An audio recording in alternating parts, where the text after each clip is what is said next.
Real science performed by the Shroud of Turin research team in 1978 and continued by the likes of Barry Schwartz and Ray Rogers indicates that not only is the shroud not a fake, but also that the main piece of evidence against it, the radiocarbon dating, is significantly flawed as to be practically useless.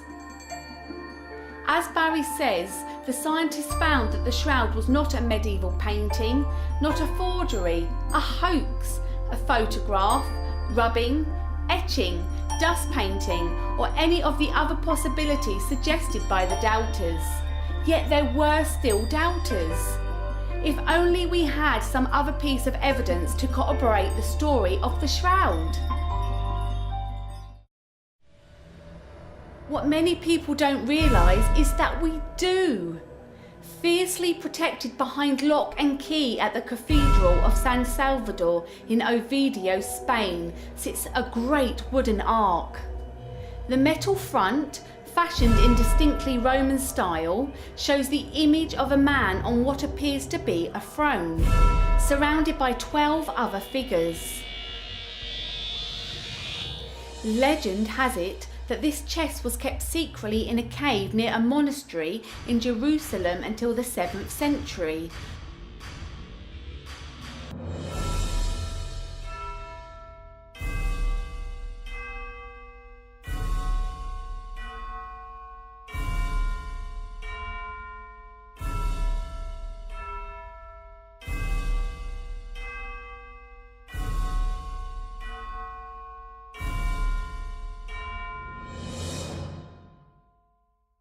Early on Sunday morning, while it was still dark, Mary Magdalene went to the tomb and saw that the stone had been taken away from the entrance.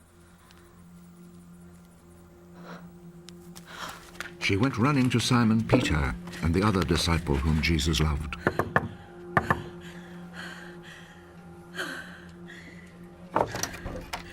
They have taken the Lord from the tomb, and we don't know where they have put him.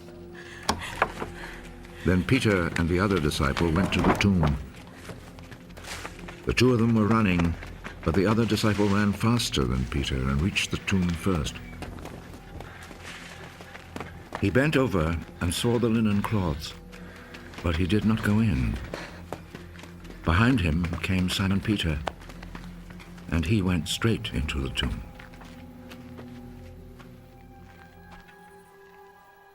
He saw the linen cloths lying there, and the cloth which had been around Jesus' head. It was not lying with the linen cloths, but was rolled up by itself. Then the other disciple who had reached the tomb first also went in. He saw and believed. When Persian invaders forced the monks to flee, taking the ark with them to Spain. They risked their lives to keep the box safe because of what it contains. Inside the Roman ark, at the cathedral in Oviedo, is a piece of cloth known as the Sudarium of Oviedo. Sudarium means shroud. It is said to be the cloth that was wrapped around Jesus' head when he was buried, as described in the Gospel of John.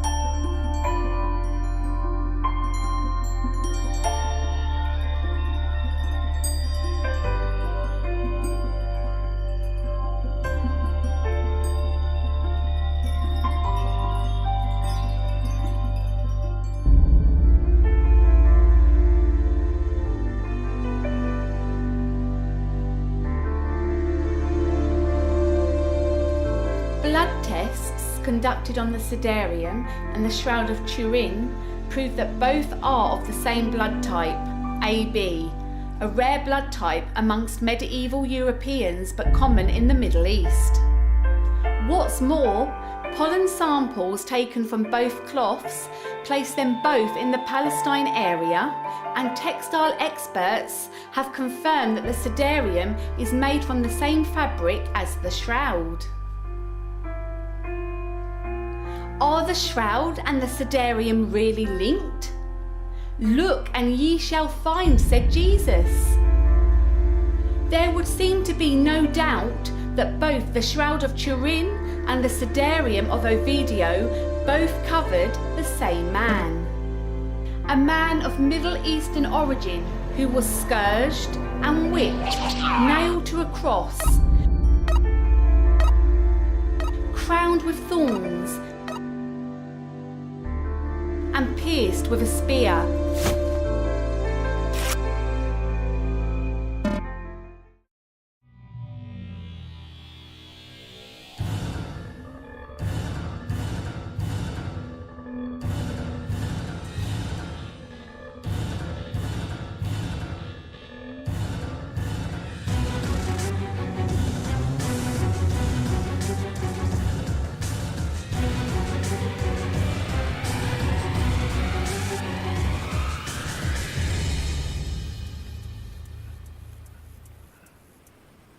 It is finished. Then he bowed his head and gave up his spirit.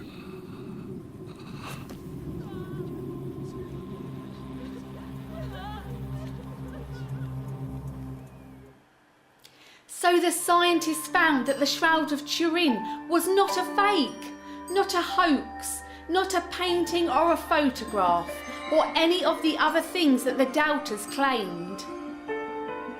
And Ray Rogers found that the radiocarbon dating, the only scientific test to cast real doubts on the authenticity of the Shroud, was fatally flawed. The blood stains on both the Shroud and the Sudarium matched the description of the events in the Gospels. Now, having seen everything we have seen, let us consider again our friend Thomas. One of the 12 disciples, Thomas, called the twin, was not with them when Jesus came. So the other disciples told him, "We have seen the Lord." Unless I see the scars of the nails in his hands, and put my finger on those scars, and my hand in his side, I will not believe.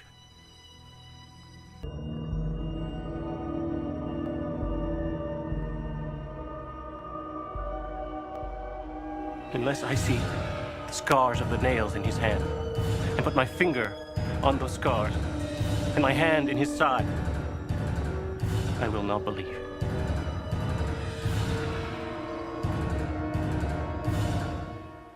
Surely the modern day doubting Thomases would have to agree that they have now seen solid evidence of these things. Yet many of them will still not believe. And somehow we know that many of them never will. Why not? Well, the Gospels have something to say on the matter. That's how the judgment works. The light has come into the world, but people love the darkness rather than the light, because their deeds are evil. Those who do evil things hate the light and will not come to the light, because they do not want their evil deed to be shown up.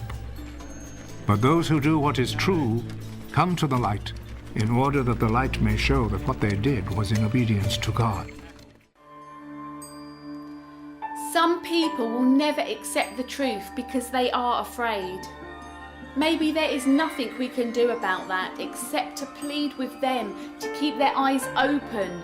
For when their eyes are open, they may truly see, and the truth may come to them.